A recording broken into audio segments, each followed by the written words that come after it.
Who is going to make the CIF Southern Section playoffs? Hey, what's going on? I'm John W. Davis, your Friday Night Football host, and let's go ahead and start with the Division One bracket. Let's just assume it's 8 teams, and so this is what it's looking like it's going to be.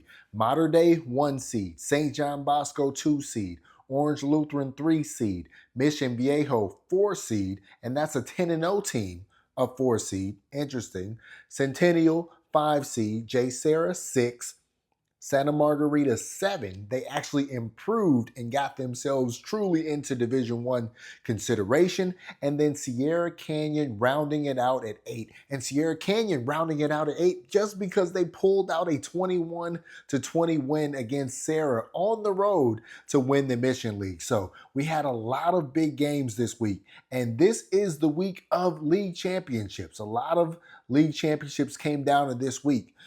Some teams had clinched a share, but who wants to share a championship? You always want to win it outright if you can.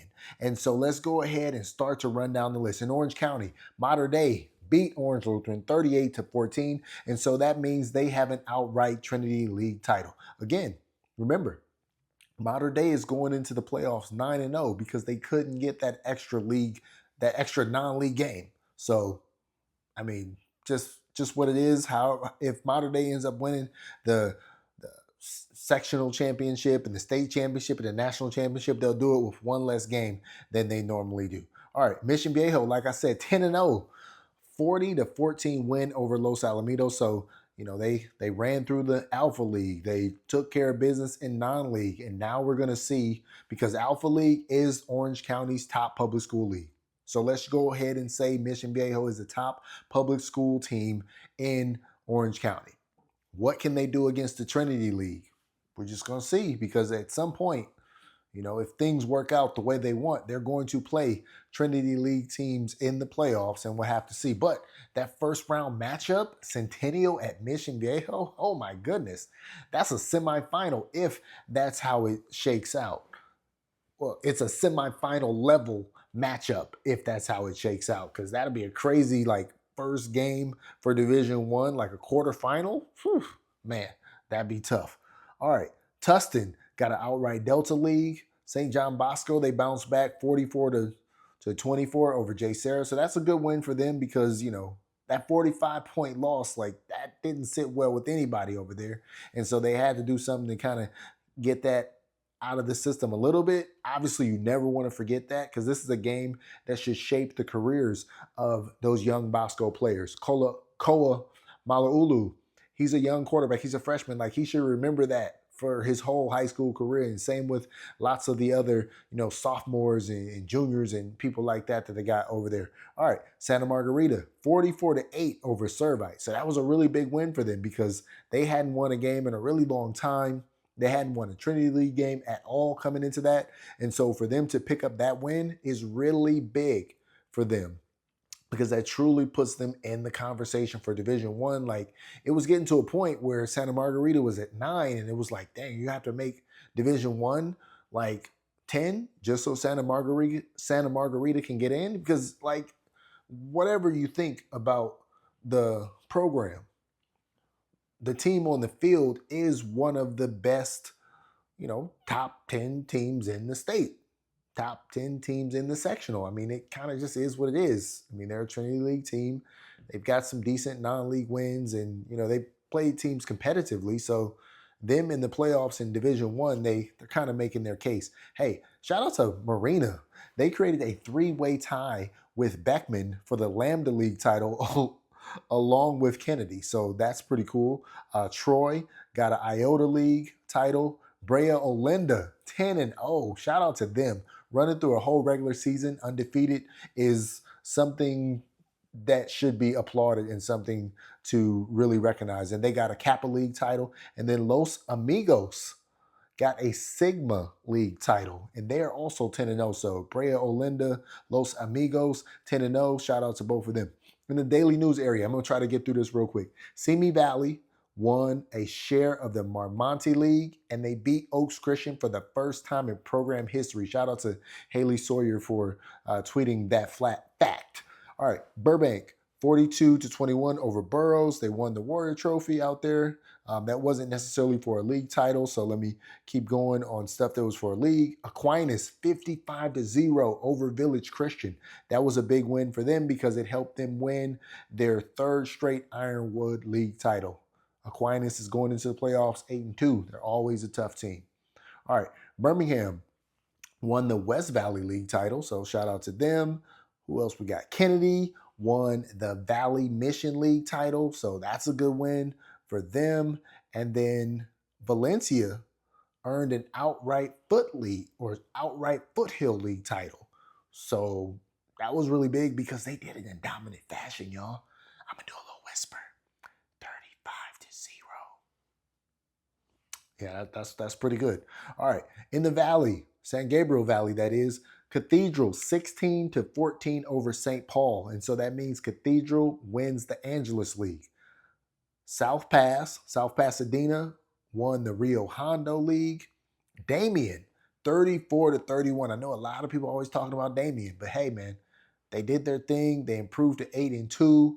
They earned an outright baseline league title. And so to me, that makes me think like, hey, they're going into whatever division they're going into confident because Rancho Cucamonga is a good team. Damien's a good team too, but they beat good teams. And I think they beat teams that are like on their level when it comes to playoffs. So we'll have to see what Damien can do when they get into the playoffs. All right, Lucerna with a dominant 48-7 win over Santa Fe, and that gets them an outright Del Rio League title. And then Duarte scored 21 unanswered points in the second half to earn a share of the Miramonte League title. So shout out to them, man. It looked like they weren't going to have them, but it's like, in the second half, they did what they had to do. Okay, sure. 49-7 over Bell Gardens. That's an Almont League title. Downey, 49-44. Downey holds on to win their first ever Gateway League title. Shout out to Coach Jack Williams. That's a really big win for them going into the playoffs. Most likely Division II, 9-1. Like they've won some really big games in the region locally.